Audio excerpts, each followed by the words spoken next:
सरस्वती दिव्य नमः। ओम श्री गणेशाय नमः। जय जगन्नाथ। समस्त को मोर प्रणाम। आज आम संस्कृत शिक्षण रे आसुथिबा किछि महत्वपूर्ण संस्कृत विशेष पदर आंग्ल भाषा अनुवाद करिबा। प्रीवियस ईयर क्वेश्चन देखिले आमे जानि जिबा जे एमिति आंग्ल भाषा अनुवादरू 2 ରୁ 3टा क्वेश्चन दे दोछि। आज्ञा आसंतु डेरी न करी आमे सिटी बुक आधारित संस्कृत पद और तार इंग्राजी अनुवाद आमे देखिबा। संस्कृत पदर इंग्राजी ताको आमे कोन कहिबा देखिबा। ठीक अछि। हाँ आज्ञा जो प्रीवियस वीडियो मु जो करी पठन और लेखन परीक्षा उपयोगी प्रश्न से जो क्वेश्चन 29 थिला एक्चुअली तार 29 रो आंसर हबो बी। आंसर कौन हबो? आंसर बी हबो। तो समस्ते टिके करेक्शन करनेबे। आ 36 रो आंसर कौन हबो? ए हबो। ठीक अछि। ए हबो। एटा पठन और लेखन परीक्षा उपयोगी प्रश्न जो मु वीडियोटा अपलोड करथिली सेटा आपण एटा 29 आंसर बी हबो, 36 आंसर ए हबो। मु टिके अन्य मनस्करे मो छोट झियाटा अछि ना से टिके चली आसला मु अन्य मनस्करे मु एमिति कहि देछि। सॉरी सेथि समस्त को कहूछि। आ भूल इनफॉरमेशन दबाटा ठीक नुहे। तेणु आंसर बी करेक्शन करनेबे। 29 आंसर बी अछि आ 36 आंसर ए हबो। ठीक अछि। थैंक यू समस्त को। एबे डेरी न करी आमे देखिबा किछि संस्कृत पद आ ताकू इंग्रजी रे आमे कोन कहिबा। ठीक अछि। ये एसएसपी टीजीटी एग्जाम पाई बहुत वेरी वेरी इंपोर्टेंट ए सब पद इथरो किछि ना किछि आसी जाउची तार आंग्लो भाषा अनुवाद। ठीक अछि। देखिबा भारतीय भाषा परिवार। भारतीय भाषा परिवार को कौन कहबा ना Indo European language group. Sanskrit शिक्षण रो उद्देश्य महत्व aim and objective of Sanskrit teaching. ठीक अछि। केंद्रीय शिक्षा उपदेष्टा परिषद। केंद्रीय शिक्षा उपदेष्टा परिषद को कौन कहबा ना central advisory board of education. शिक्षा आयोग को कौन कहबा एजुकेशन कमीशन। ज्ञानात्मक लक्ष्य कॉग्निटिव एम, भावात्मक लक्ष्य अफेक्टिव एम। एमिति क्वेश्चन प्रीवियस ईयर देखिबे जदी एमिति क्वेश्चन ही आसीतिला। ज्ञानात्मक लक्ष्य कौन कहबा आंग्ल अनुवाद कौन ना कॉग्निटिव एम, भावात्मक कौन अफेक्टिव एम। एमिति क्वेश्चन ही आसीतिला। कौशलात्मक लक्ष्य कौन कॉग्निटिव एम। शो शिक्षण सामग्री लक्ष्य characteristics of self learning materials. ठीक अछि। नेक्स्ट देखिबा स्वयं व्याख्यान को इंग्लिश रे कौन कहबा ना सेल्फ एक्सप्लेनेटरी। स्वयं पूर्ण सेल्फ कंटेंट। स्वयं निर्देशक सेल्फ डायरेक्टेड। स्वयं प्रेरणा सेल्फ मोटिवेटिंग। स्वयं मूल्यांकन सेल्फ इवैल्यूएटिंग। ठीक अछि। स्वयं शिक्षण सेल्फ लर्निंग।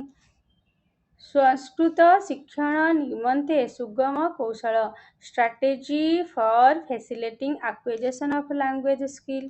ठीक अछि। कौशल हबो। ठीक अछि। उच्चांग स्वर हाई वोलाट। भाषण कौशल कौन भाषण कौशल कौन बस स्पीकिंग स्किल। ये सब सिटी बुक आधारित। ठीक अछि। पठन कौशल स्किल ऑफ रीडिंग।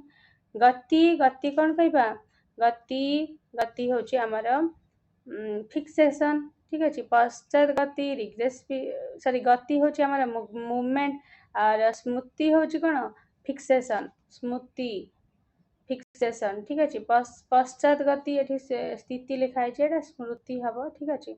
गति मूवमेंट स्मृति फिक्सेशन पश्चात गति रिग्रेसिव।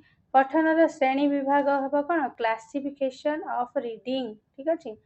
हमर जो आखिर जो नयन रे जो गति हमर पठन कला बेले जो गति रे थाए कोन थाए गति थाए स्मृति थाए पश्चात गति तीनोटी आखिर गतिर जो दिग को बस पहला डियर वन करछंती तार गति होची कोन मूवमेंट आ स्मृति की कहबा फिक्सेशन। एठी स्मृति हबो स्मृति आ होची हमर पश्चात गति कोन रिग्रेसिव। ठीक अछि।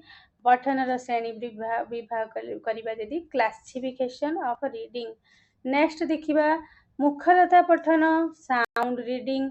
मुखरता पठन कौन साउंड रीडिंग स्वस्वर पठन साउंड रीडिंग लययुक्त पठन रिदिम रीडिंग मौखिक पठन ओराल रीडिंग ठीक अच्छे आक्षरिक पठन वर्ड बाय वर्ड रीडिंग गृह पठन कौन होम रीडिंग ठीक अच्छे गृह पठन कौन होम रीडिंग आक्षरिक पठन होची word by word reading next देखिबा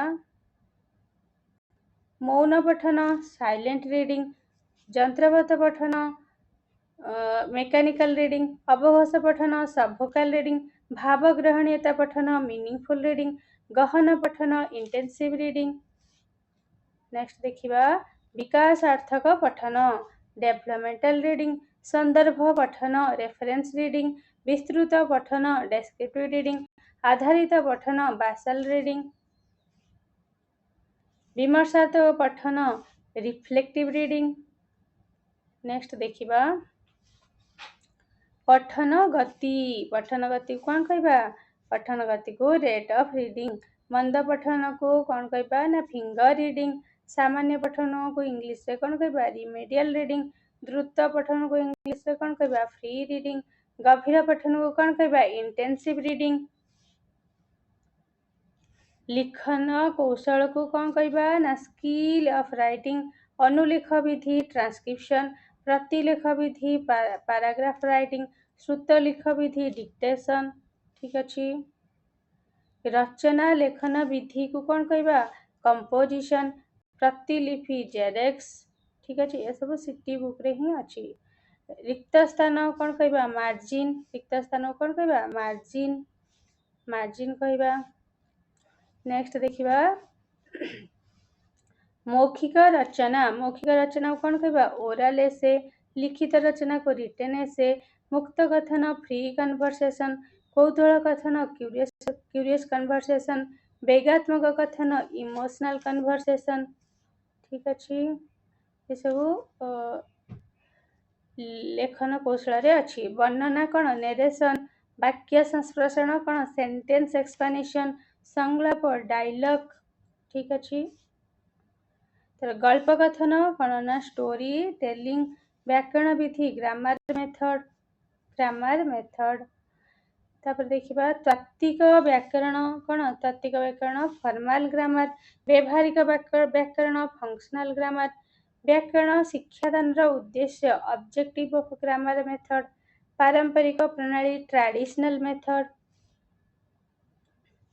पाठ्यपुस्तक प्रणाली कौन कहबा टेक्स्ट बुक मेथड आरोह प्रणाली बा आगमन ताकु विधि को कौन कहबा इंडक्टिव मेथड आरोह प्रणाली आगमन को इंडक्टिव मेथड आविष्कार भी मध्य कहती आरोह प्रणाली को अवरोह प्रणाली बा निगमन को कौन कहबा डिडक्टिव मेथड परियोजना प्रणाली को कौन कहबा प्रोजेक्ट मेथड ह्यूरिस्टिक प्रणाली को ह्यूरिस्टिक मेथड ठीक अच्छे भाषा संसर्ग प्रणाली को कौन कहबा डायरेक्ट लैंग्वेज मेथड तापर देखिबा अनुवाद पद्धति को कौन कहबा ट्रांसलेशन मेथड व्याकरण आधारित पाठ ग्रामर बेस्ड टीचिंग अभ्यास को कौन कहबा प्रैक्टिस संस्कृत रु मातृभाषा रे अनुवाद translation from Sanskrit to mother tongue next देखिबा मातृभाषा रु संस्कृत रे अनुवाद मातृभाषा रु संस्कृत रे अनुवाद कौन हम translation from mother tongue to Sanskrit प्रत्यक्ष पद्धति डायरेक्ट मेथड प्रस्तुति एठी हबो तरकार प्रिपरेशन उपस्थापना प्रेजेंटेशन ठीक अच्छे उपस्थापना कौन कहबा प्रेजेंटेशन तुलना कौन हम ना कंपैरिजन आत्मीकरण आसिमिलेशन ताको सामान्यकरण भी आसिले आसिमिलेशन ठीक अच्छे नेक्स्ट देखिबा प्रयोग को कौन कहबा एप्लीकेशन उपक्रम सोपान को कौन कहबा इंट्रोडक्टरी स्टेज उपस्थापन सोपान कौन कहबा प्रेजेंटेशन स्टेज प्रयोग सोपान को कौन कहबा एप्लीकेशन स्टेज परोक्ष पद्धति कौन कहबा इनडायरेक्ट मेथड परोक्ष पद्धति कौन इनडायरेक्ट मेथड परोक्ष पद्धति परोक्ष पद्धतिर स्वरूप स्वरूप कहले फीचर्स ऑफ इनडायरेक्ट मेथड आरोह पद्धति इंडक्टिव मेथड आरोह पद्धतिर स्वरूप फीचर्स ऑफ इंडक्टिव मेथड अवरोह पद्धति डिडक्टिव मेथड